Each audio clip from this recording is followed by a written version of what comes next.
Chapter शुरू करते हैं इलेक्ट्रोमैग्नेटिक इंडक्शन। तो इलेक्ट्रोमैग्नेटिक इंडक्शन हम लोग बेसिकली मैग्नेटिक फ्लक्स के बारे में पढ़ेंगे, ठीक है। तो इसी के अराउंड ये चैप्टर बार बार पूरा अपना घूमेगा, ठीक है। तो इस सबसे ऊपर जो फॉर्मूला दे सकते हैं मैग्नेटिक फ्लक्स का फॉर्मूला है यहाँ पे, तो यहाँ देख सकते हैं फॉर्मूला 2πr, ये आपका ओरिजिनल रेडियस है। फिर मैग्नेटिक फील्ड दिया हुआ है, फिर change in are dr/dt। dr/dt का क्या मतलब है? Change in radius.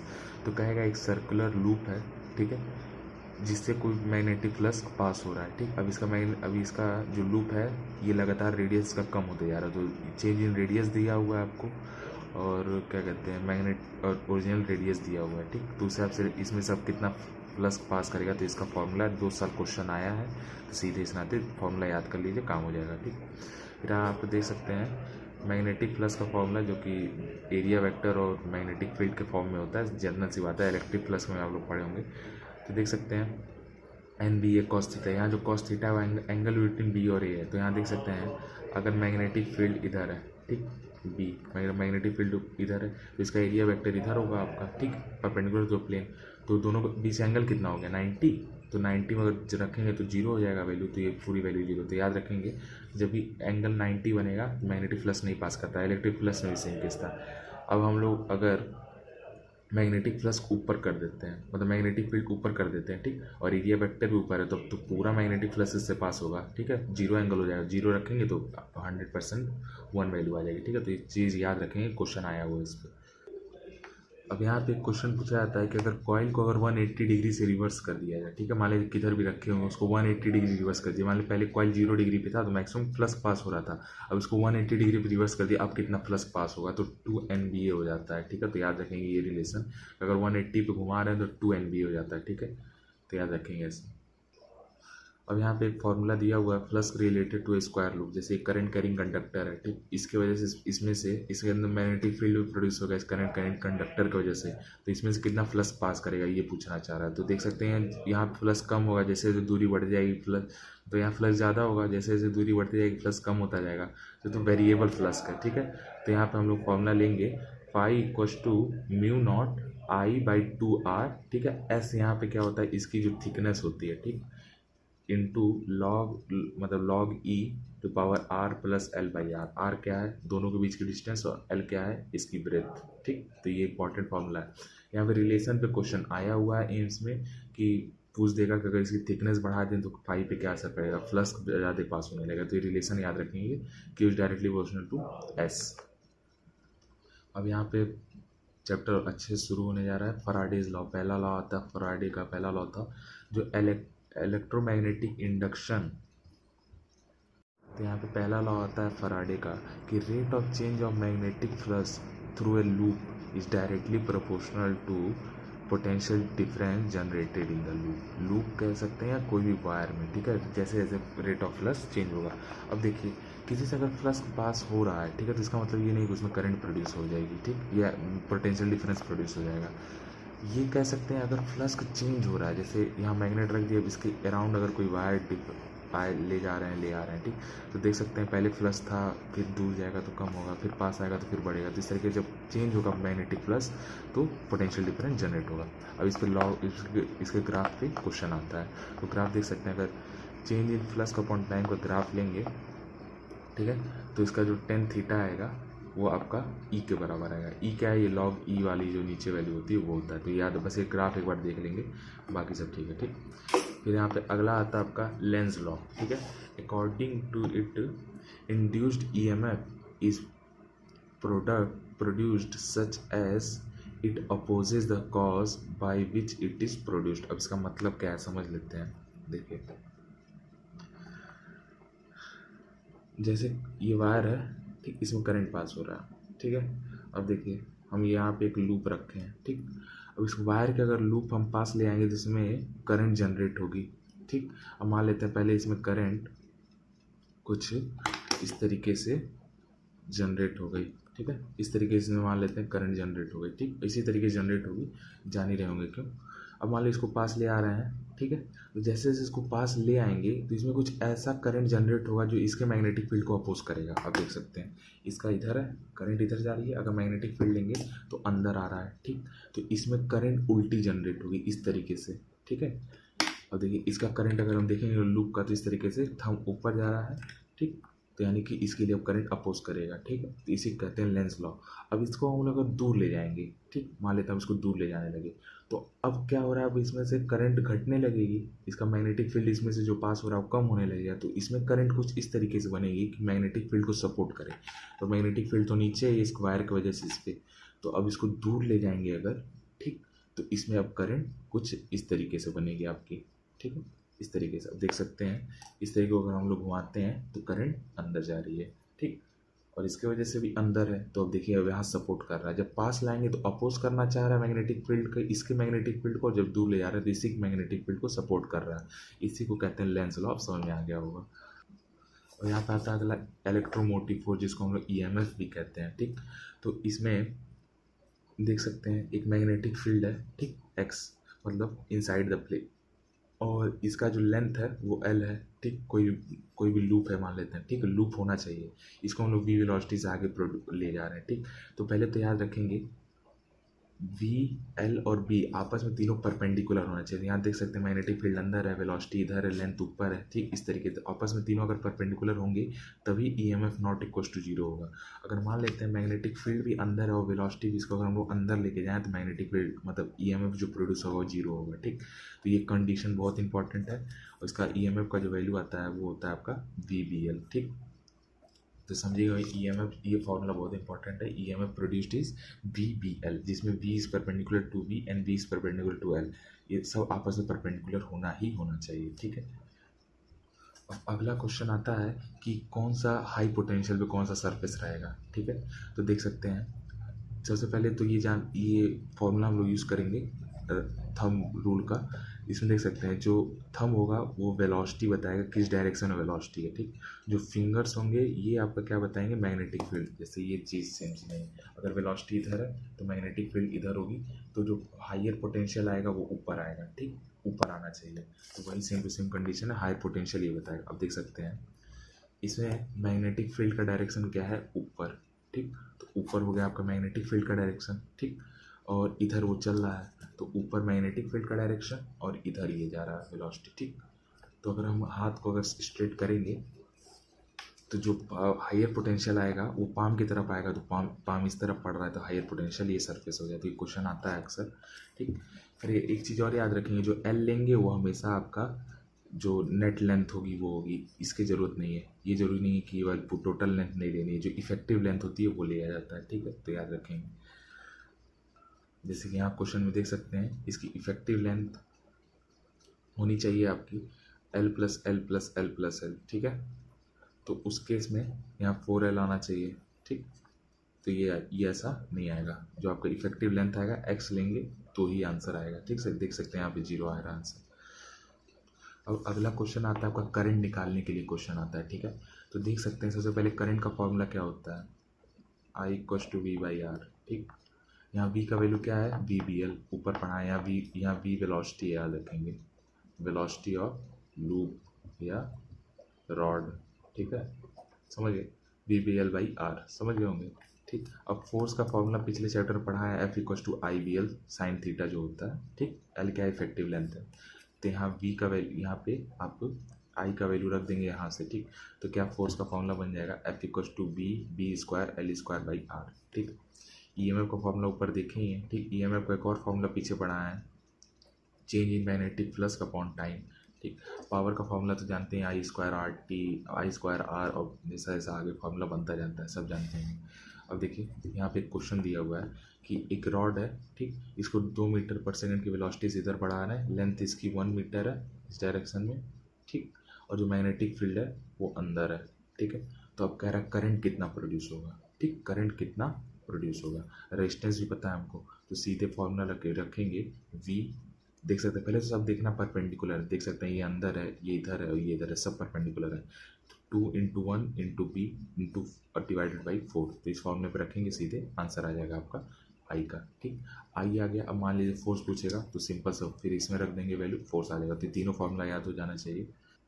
अब दूसरा आता है कि अगर किसी रॉड को हम लोग रोटेट करें किसी भी मैग्नेटिक फील्ड में तो भी तो प्रोड्यूस होगा, मैग्नेटिक प्लस उस रॉड से चेंज होगा। तो वहाँ देख सकते हैं अगर ओमेगा वेलोसिटी से रोटेट करते हैं तो वहाँ पे क्या कितना मैग्नेटिक जो पोटेंशियल डिफरेंस है वो कितना होगा। तो ई का यहाँ फॉर्मूला होता है half B omega L square. L square क्या है, लेंथ है। तो यहाँ पे क्वेश्चन देख सकते हैं, क्वेश्चन है कि 2 मीटर का लेंथ इधर दिया हुआ है, 6 मीटर का लेंथ इधर दिया हुआ है, यहाँ पॉइंट लगा दिया, अब यहाँ से रोटेट करना शुरू कर रहे हैं, ठीक। तो एक पार्ट आपका ये बैटरी की तरह एक्ट करने लगेगा, मतलब एक बैटरी इधर बन जाएगी। ईएमएफ होता क्या, इसी तरह ना मैग्नेटिक करंट में डिनोट करते थे। तो समझ लेते हैं एक इधर बन जाएगा, एक इधर बन जाएगा। अब फॉर्मूला क्या लगाएंगे, ओमेगा आपको दिया हुआ है, ठीक। ओमेगा मान लेते हैं, जो भी ओमेगा दिया हो, सिर्फ सब सिंपल सा फॉर्मूला लगाएंगे E1 के लिए, इसको मान लेते हैं E1, ठीक। तो यहाँ फॉर्मूला लगाएंगे हाफ बी ओमेगा एल का स्क्वायर लगाएंगे तो 2L का स्क्वायर 4L हो जाएगा। तो E1 की वैल्यू ये आ गई, ठीक। E2 की वैल्यू ऐसे लगाएंगे, यहाँ 6 है तो 36 हो जाएगी, ठीक। तो 2 देख लेते हैं, 2 बन गया, ठीक है। अब देखिए इसका ई इधर जा रहा है, ठीक, और इसका ये वाला जो बैटरी बनेगी वो इधर बनेगी। आप सोचेंगे कि हम इधर ही क्यों नहीं, इधर भी तो ले सकते थे, लेकिन नहीं। याद रखेंगे हमेशा जहाँ पॉइंटेड होता है, जिस एक्सिस के अबाउट रोटेट करता है उसी axis say about positive terminal बनाना पड़ता है बैटरी का। तो इसको हम लोग बैटरी में कन्वर्ट कर लिए। अब बैटरी में कन्वर्ट होगा तो ईजिली सॉल्व हो जाएगा, ठीक। जानते हैं दोनों अगर से अपोजिट में है, दोनों एक दूसरे का अपोज कर रहे हैं तो माइनस कर देंगे यहाँ से हम लोग सीधे, ठीक है। तो देख सकते हैं सबसे पहले यहाँ से, यहाँ पॉइंट बी ए है, ये मान लेते हैं बी बी है पोटेंशियल। तो यहाँ से अगर चलेंगे तो बी ए जहाँ से निकलता है, मान लेते हैं करंट इधर से चल रहा है, तो जहाँ से निकल रहा है पीछे मुड़ के देखेंगे प्लस आता है तो इसको प्लस ले लेंगे, E2 को इसी तरह माइनस लेंगे, इक्वल्स टू वी बी कर देंगे, ठीक। तो वी ए और वी बी का यहाँ से लेके यहाँ तक का बीच का पोटेंशियल डिफरेंस हम लोग को पता चल जाएगा सीधे। यही क्वेश्चन पूछा था कि इस पॉइंट से लेके इस पॉइंट के बीच पोटेंशियल डिफरेंस कितना होगा, तो आ गया। ये फार्मूला आपका इलेक्ट्रिक फील्ड में बताया गया हो, उसको एक बार देख लीजिए ध्यान से। अब अगला आता है आपका सेल्फ इंडक्शन। सेल्फ इंडक्शन क्या होता है, जैसे कोई ये लूप है, ठीक है, इसमें हम करंट अगर चेंज करेंगे तो ये भी तो लूप है, इसमें करंट अगर चेंज करेंगे तो मैग्नेटिक फ्लक्स इसमें से चेंज होने लगेगा, ठीक। तो अगर मैग्नेटिक फ्लक्स अगर चेंज होने लगेगा तो आपका क्या कहते हैं, जो ईएमएफ की वैल्यू वो बदल जाएगी। तो ईएमएफ जानते हैं मैग्नेटिक फ्लक्स के चेंज होने डिपेंड करता है। मैग्नेटिक फ्लक्स का आपका कब चेंज होगा, जब करंट की वैल्यू चेंज होगी, ठीक। करंट की वैल्यू जैसे जैसे चेंज होगी वैसे वैसे बी की वैल्यू चेंज होगी, तो ईएमएफ जो आपका फाइनली ये चेंज हो जाएगा, ठीक। फ्लक्स चेंज हो जाएगा, फाइनली ये रिजल्ट आएगा। तो आपको सिंपल सा फॉर्मूला याद रखना है, एन फाई यानी कि number of rotations into phi equals to L I. L क्या है, एल आपका सेल्फ इंडक्शन कांस्टेंट, इसको हेनरी कांस्टेंट भी कहते हैं, इनटू आई। आई क्या है, करंट है, ठीक। अब ये तो फाई का वैल्यू हो गया। अब दूसरा एक फॉर्मूला होता है, दो ही फॉर्मूले हैं, ये म्यूचुअल इंडक्शन भी सेम हो जाएगा, एल की जगह एम आ जाएगा, बस यहाँ भी एल की जगह एम आ जाएगा। ई का फॉर्मूला क्या होता है, change in potential upon D T, ठीक। तो इसके चेंज इन पोटेंशियल क्या है, एल आई है, तो माइनस एल आई रखेंगे। अब माइनस क्यों रखे हैं इसका वैल्यू भी बता रहे हैं, माइनस आपको यूज़ नहीं करना है, माइनस क्यों लिखा हुआ फॉर्मूले में वो बस बता रहे हैं, ठीक है। देखिए तो ये सिंपल सा फॉर्मूला हो गया L D I by D T, ठीक। तो E M F induced in a self induction का फॉर्मूला हो गया L D I by D T, ठीक। अब माइनस क्या होता है, माइनस क्यों लगाया जाता है, क्योंकि अब ये अपोज करता है अपने ही कॉज को, ठीक। तो उल्टा बनता है, हमेशा उल्टा बनता है, ठीक। जिधर करंट बढ़ाएंगे तो उसके अपोजिट बनता है। तो इस नाते यहाँ पे माइनस लगाया, वो ले दे के आंसर बराबर हो जाता है, आपको उसके लिए टेंशन नहीं लेना, कभी माइनस आपको यूज़ नहीं करना। अगर माइनस पूछा जाएगा फॉर्मूले माइनस क्यों होता है, या अगर आपको एकदम ओरिजिनल फार्मूला अगर पूछा जाता है, जैसे कई बार सीधे फार्मूला पूछ लिया जाता है ना, तो ओरिजिनल फार्मूला आपका यही है। ये लेंस ने बताया था, ये भी याद रखेंगे, फराडे ने बताया था, लेंस ने बताया था। लेंस ने बताया था ना अपोज करता है, इस नाते अपोज की वजह से माइनस साइन आया, याद रखेंगे इसे। अब यहाँ पे एक क्वेश्चन कर लेते हैं जिससे सारा कॉन्सेप्ट आपका क्लियर हो जाएगा। देख सकते हैं कह रहा है पोटेंशियल ए से बी के इन पूरे वायर के बीच का पोटेंशियल डिफरेंस निकालना है, यानी कि V A minus V B निकालना है, ठीक। कब, जब आई कांस्टेंट है, मतलब करंट आपकी कॉन्स्टेंटली फ्लो कर रही है। तो सबसे पहले क्या करेंगे, फॉर्मूला लिखेंगे, ठीक। तो फिर आई आपका 2 एम्पियर दिया हुआ है, फिर यहाँ पे जाएंगे 2 इंटू 2 4 हो गया, ठीक। तो 2 इंटू 2 प्लस, अब जब यहाँ पे करंट नहीं चेंज हो रही है तो ये तो नॉर्मली वायर की तरह एक्ट करेगा ना, तो सीधे करंट पास कर देगा, ठीक। जो भी कॉइलिंग है वो तो नॉर्मली वायर की तरह एक्ट करेंगे, करंट नहीं पास कर रहा है, इसको कंसिडर नहीं करेंगे। फिर 3 इंटू 2 कर देंगे तो आपका पोटेंशियल डिफरेंस आ जाएगा। तो समझ रहे होंगे इलेक्ट्रिक फील्ड से कैसे निकालते हैं, ठीक है। अब दूसरा चीज़ है, अगर करंट बढ़ रहा है, कैसे बढ़ रहा है, 2 एम्पियर पर सेकेंड से बढ़ रहा है, ठीक। तो यहाँ पे V A by V B क्या होगा, सबसे पहले हम लोग इसको ईएमएफ में कन्वर्ट करेंगे। अभी ईएमएफ में कैसे कन्वर्ट करते हैं, ईएमएफ पे अगर कोई एल दिया हुआ तो ईएमएफ की वैल्यू क्या है, E equals to L D I by D T, ठीक। D I by D T दिया हुआ है 10 मीटर पर सेकेंड, 10 रखेंगे, इसकी वैल्यू दी हुई है 0.5, तो 0.5 रखेंगे। तो ईएमएफ आ गया आपका क्या कहते हैं 5, समझ गए, ठीक। अब यहाँ पे 5 बना दिए, ठीक। तो आप सबसे पहले क्या बनाएंगे, बैटरी, जानते हैं बैटरी में कन्वर्ट कर लेना सबको। बैटरी बना लिए। अब इसका पोटेंशियल डिफरेंस लिखेंगे उसी तरीके से, ठीक। तो देख सकते हैं 2 × 2 +1 +2 × 3, ठीक। अब कहेंगे यहाँ प्लस कैसे आ गया, ये तो एकदम सिंपली लिख के बता देते हैं। यहाँ से चलते हैं VA, ठीक। फिर इसको आगे बढ़ेंगे -2 × 2 प्लस, अब इससे आगे निकलेंगे तो फिर माइनस जो भी 1 या 10 5 ले लेते हैं, ठीक है। 5 आया ना अपने क्वेश्चन में, तो यहाँ 5 ले लेते हैं, ठीक। समझ गया, ठीक है। -5 लेते हैं। उसके बाद फिर ये आपका क्या कहते हैं 3 × 2 + 3 × 2, ठीक। तो ये आपका आ गया =VB ले लेंगे, ठीक। तो फिर BA - VB करेंगे, फाइनल आंसर आ जाएगा, ठीक। सेम कंडीशन वैसे ही रहेगा, अगर I घटाने लगे तो भी यही चीज़ सेम सिचुएशन आएगी, ठीक। बस ये उल्टा हो जाएगा बैटरी यहाँ पे। अब एक आपका डेरिवेशन बेस्ड क्वेश्चन आता है कि आपको किसी का भी सेल्फ इंडक्शन पूछ देगा कि इसका सेल्फ इंडक्शन क्या होता है, किसी का फॉर्मूला नहीं याद करना है, ठीक है। किसी का फॉर्मूला नहीं याद करना है। सबसे पहले बोला सोलेनाइड में निकालना है, ठीक। अब सोलेनाइड को जाने दीजिए। सोलेनाइड में जो मैग्नेटिक फील्ड होता है उसकी वैल्यू क्या होती है, μNI, तो भी ये पता चल गया, ठीक। μNI। अब ये क्या है, स्मॉल n होता है जो आपका number of turns per unit length, तो इसको इस तरीके से लिख भी सकते हैं अगर ऑप्शन में है, वरना नहीं लिख सकते। ये जो n होता है number of turns per unit length होता है इसमें, ठीक है, फॉर्मूले में, समझ गए। अब फाई का वैल्यू क्या होता है, B.A होता है, ठीक। अब आप B की वैल्यू रख दें, A की वैल्यू रख दें, ठीक है। फाई का वैल्यू पता चल गया, ठीक। सबसे पहले मैग्नेटिक फील्ड निकालेंगे, उसका मैग्नेटिक फील्ड याद होता है हमेशा। फिर आपका फाई निकालेंगे, आप फाई की वैल्यू पता चल गई। अब हम लोग जानते हैं फाई फॉर्मूला क्या होता है, फाई = LI, ठीक। फाई = LI फॉर्मूला पढ़े हैं, तो L की वैल्यू क्या होगी 5/I, फाई की वैल्यू रखेंगे यहाँ से, ठीक, अपॉन L, और क्या कहते हैं I, ठीक है। समझ गए होंगे, यहाँ पे I था, ठीक, ये वाला I, ठीक है। यहाँ पे जो फाई वाला I था, इस I से ये I कट जाएगा, ठीक। तो ये आपका नेट फॉर्मूला आपका बचा। तो इस तरीके से आप किसी का भी निकाल सकते हैं, ठीक है, किसी का भी आ जाएगा आपका। यहाँ पे चीज़ रह गया, बाद में हम लोग पूछेंगे n कहाँ से आएगा, तो देखेंगे फाई का जो वैल्यू होता है NBA होता है, ठीक। एक n यहाँ से आया और एक n मैग्नेटिक फील्ड में होता है n, तो इस नाते यहाँ पे n² आया लास्ट में, तो याद रखेंगे जी। और यहाँ पे अगले क्वेश्चन में कह रहा है कि सेल्फ इंडक्शन फाइंड करना है करंट कैरिंग सर्कुलर कॉइल के सेंटर पे, ठीक है। करंट कैरिंग सर्कुलर कॉइल के सेंटर पे फॉर्मूला क्या होता है मैग्नेटिक फील्ड का, μNI/2R, ये कल ही पढ़ा है, ठीक। तो ये फॉर्मूला पहले B का फॉर्मूला पता चल गया। फिर फाई क्या होता है NBA, ठीक। तो NBA में पहले वैल्यू रखेंगे, ठीक है। फिर इसी फाई को इक्वेट कर देंगे LI से, I को नीचे भेज देंगे, I से I कट जाएगा, L का फॉर्मूला आ गया। यही क्वेश्चन आता है। डेराइवेशन आपको नहीं करना, बस B याद रहेगा, तो ये स्टेप याद रहेंगे तो हो जाएगा क्वेश्चन। अब यहाँ पे कुछ फॉर्मूलाज याद रखेंगे, वैसे जनरली नीट में अभी तक इस पर क्वेश्चन आया नहीं है। करंट ग्रोथ में बस एक फॉर्मूला याद रखेंगे इसका, करंट ग्रोथ का, I = I0 1 - e⁻−t/λ। लैम्डा क्या है यहाँ, टाइम कांस्टेंट है, ठीक। अभी सब वैसे ही जैसे केमिकल काइनेटिक्स में फॉर्मूला था, ठीक है। इसका फॉर्मूला आगे डिफ्रेंशिएट करेंगे, टाइम इनफाइनाइट अगर कर दें तो I = I0 1 - e⁻∞ कर देंगे, ठीक। तो इनफाइनाइट करेंगे तो वैल्यू एकदम कम हो जाएगी, तो I0 पे आ जाता है। इस नाते कहेंगे कि अगर कोई इंडक्टर है, ठीक है, ठीक है, अगर कोई इंडक्टर है, इसमें अगर इनफाइनाइट टाइम तक, मतलब बहुत देर तक अगर करंट पास कर देंगे, बहुत देर तक करंट पास कर देंगे, ठीक है, तो ये जो एक्ट करेगा एज ए नॉर्मल वायर की तरह एक्ट करने लगेगा, ठीक।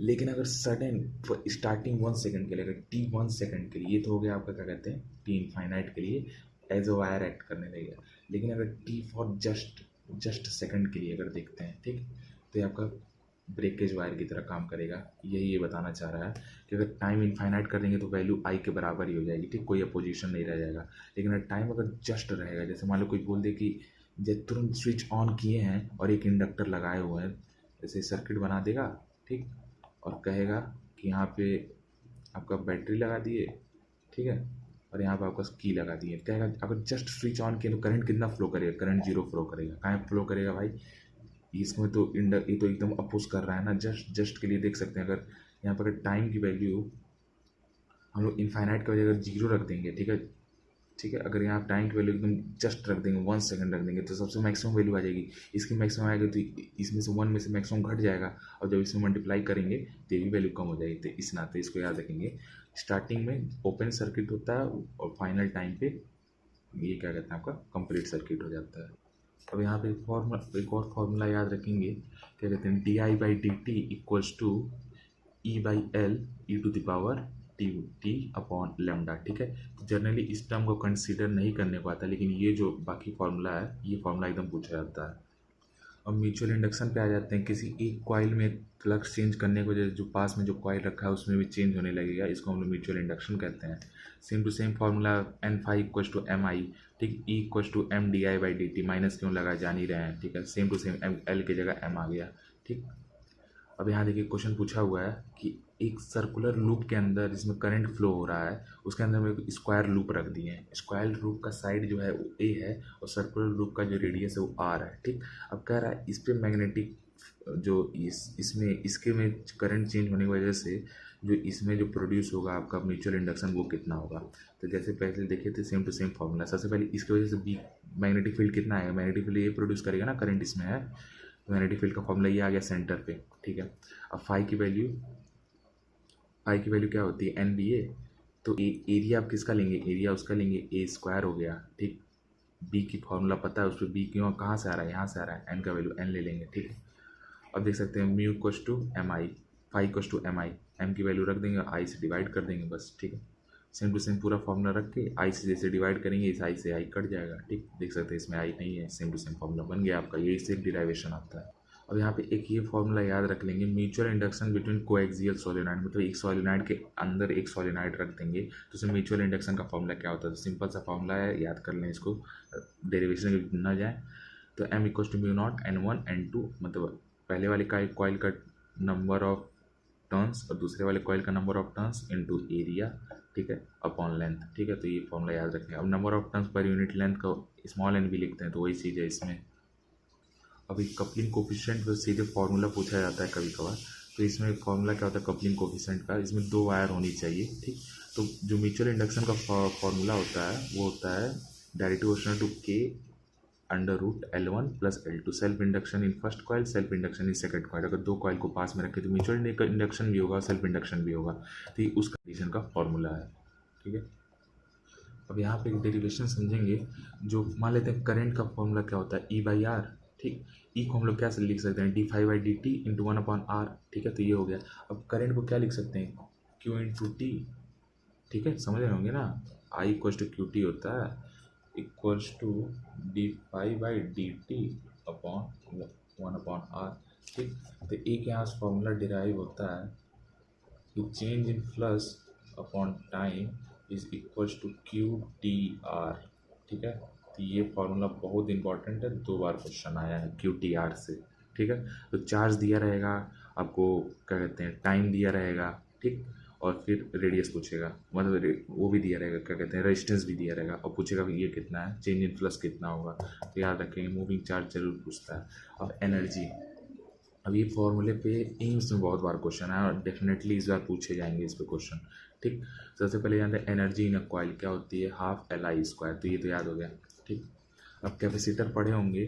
ठीक है, कैपेसिटर नहीं, मैग्नेटिक फील्ड में फॉर्मूला आता है इसका, क्या कहते हैं, सेव्ड एनर्जी का, तो वहाँ फॉर्मूला होता है B square upon 2 mu naught into volume. ठीक, अब एनर्जी पर यूनिट डेंसिटी पूछेगा तो वॉल्यूम से वॉल्यूम कट जाएगा। ठीक, ये बस फॉर्मूला बनता है, लेकिन एनर्जी का फॉर्मूला होता है ये। ठीक, तो अब किस तरह से पूछता है, मैग्नेटिक फील्ड दे देता है आपको, ठीक, करंट दे देता है आपको, मैग्नेटिक फील्ड और करंट दे के पूछेगा एल, तो आप पूरे में कंफ्यूज होते रहेंगे, भाई ये क्या पूछ दिया यार, तो मेरे पास कोई है ही नहीं। और इसका डायमेंशन भी देगा, मान लीजिए दे देगा स्क्वायर, स्क्वायर का दे देगा साइड ए है, साइड दे देगा, बी दे देगा और आई दे देगा।